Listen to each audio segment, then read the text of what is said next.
Good morning, my YouTube family. Welcome back to my channel. Hey, cousins. If you're new here, I'm the Tarita, Interests by Tarita, and I make videos all about my journey of starting a candle business. Today is an exciting video.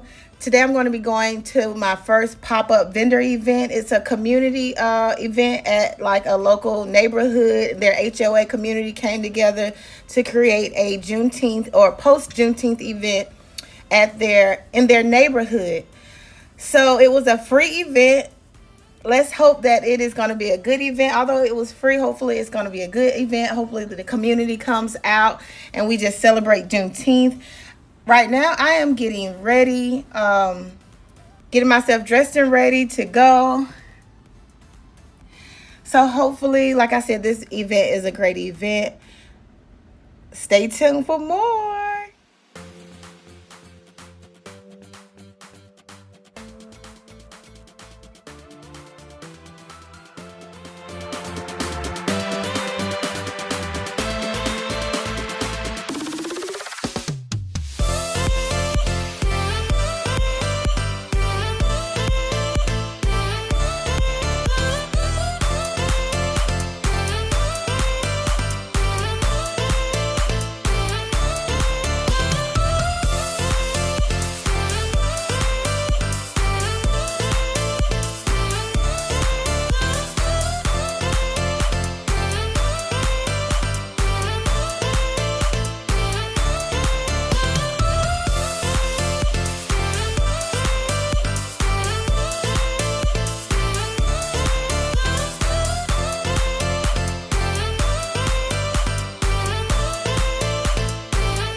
Hey cousins, welcome back. So it is later on today, and I had a pop-up earlier today from 10 to 3 p.m. It was at a community, like a neighborhood. Somebody from that neighborhood got together with the HOA to do a pop-up vendor event for the community in their neighborhood. It was free, no vendor fee to do this pop-up. This was my very first pop-up event that I've ever done. So it was it was nice to be able to, you know, get my feet wet kind of, and have a free event to, you know, just see how things are with doing pop-ups. I really did enjoy this pop-up event. The community really came out and showed up in the Snellville, Georgia area. If you're familiar with the Atlanta metro area, it's outside of the metro Atlanta area. In this pop-up was in Snellville, in one of the regular, like just a regular neighborhood that has like a community clubhouse, tennis courts, those types of things. So how I'm gonna try to stay in order. So how this was set up, the bulk of the vendors were outside on the tennis court with tents set up around this perimeter of the tennis court. And then in the clubhouse, there was enough space for about 3 to 4 vendors to be indoor if they wanted to be. The organizer, she was extremely sweet and nice and kind. She was, for this to be her very first time doing this type of event, she was extremely organized. She emailed us, kept us informed on what was going on. She was, you know, moving about throughout the event. I arrived about 9:15, and the assignments, where your spot is, it wasn't assigned, so it was just first come, first serve, pretty much. Because I sell candles, melts, wax melts, car diffusers, room sprays, and that type of thing. My goal was to get indoors, even though I was somewhat afraid that if I went indoors where there would be less vendors, that my flow or, you know, my sales would be affected by that. But luckily it actually wasn't. Surprisingly, it actually wasn't. It was extremely hot today, about 93, 94 degrees outside.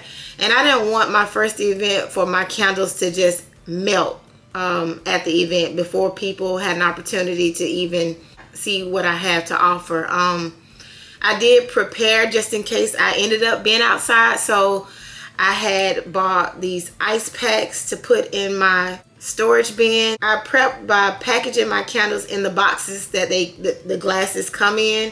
So I put all of my candles in those, put them in a tote, and put ice packs around the boxes just in case I ended up outside. Then I had a display of candles as testers to smell. So those were the only items that I actually had out. And when someone bought something, I got a candle from my tote area and put it in a box to give to the customers. I'm sorry. For this to be my first pop-up, I feel like I did well. I had no expectations for this event, but I exceeded anything that I thought that I would make for a free event. I didn't have too many expectations going into it because it was a free event, but it definitely surprised me. So it doesn't matter necessarily how much you spend on a pop-up event on how successful it is. You can have an amazing turnout even if it's free, and you can have a bad turnout and you spend $150 for a vendor event. So I learned that it doesn't necessarily matter how much you spend for your vendor fee.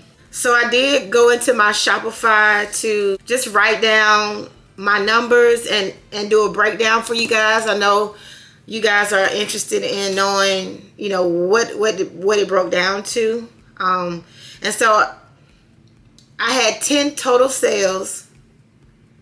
Obviously, each sale had different number of items in each sale, but I had 10 total sales for this event. I sold primarily, what sold the most are my room sprays, followed by, second place would be, I'm looking down because I have this stuff written down. My candles, my 8-ounce candles were in second place. In third place were my wax melts, and in fourth place are my car diffusers. So for room sprays, I sold 8 room sprays total. For candles, I sold 7 candles. For wax melts, I sold 3. And for car diffusers, I sold 1. So my total sales, drum roll please. My total sales for this event was $197.15. when I take out my cost of goods, how much it cost me to create these products, when I subtract my cost of goods, I calculated that my cost of goods for all of these items totals up to $53.17, which brings my net sales to $143.98. So I had 3 cash sales, 2 Cash App sales, and 5 Shopify POS sales. So I know that's not a lot to, you know, some of you who probably sell lots and lots of, but this was my very first event, and for my very first event, I think I did pretty good, if I must say so myself. But that is it. If you guys have any additional questions for me, feel free to leave a comment in the comment section. I'm open to answering any of you guys' questions. I met a lot of great people. I forgot my business cards, and I couldn't put up my big sign that has my social media QR codes and all of my social media apps. So I didn't get a chance to exchange cards, but I did receive a lot of cards from a lot of different businesses. A lot of people just took a picture of my, I have a board that has like what forms of payment I accept, and it has my social media tags on there. So a lot of people who wanted to follow me or look into me further, they just took a picture of my social media platform so that they could link up to me later. I'm trying to think of what cons I had. One of the cons for me, well, not really a con, I forgot to do a sheet for my email sign up list. However, when you use Shopify and check somebody out and you give them their receipt, you can, if you ask them, they can get their receipt by phone number or by email. A lot of people chose to get their receipts by phone number instead of emails. So I have their phone numbers, but with, I don't know, well, maybe you guys can tell me with Shopify if I'm able to send marketing things by text message. I've only done it with email, but I'm not sure if I'm able to do that with text messages with Shopify or the version of Shopify that I have. So I'm not sure about that. As far as like the actual organizer and the event, I have nothing negative to say about her. She did an amazing job. Like I said, the community really showed up and showed out, if I had to say it. And I think that is it. I hope I'm not forgetting anything. But like I said, if you guys have any further questions about this particular event, leave a comment in the comments below. Please, please, please don't forget to like, share, and subscribe to my channel. It really helps me out. And thank you again for watching.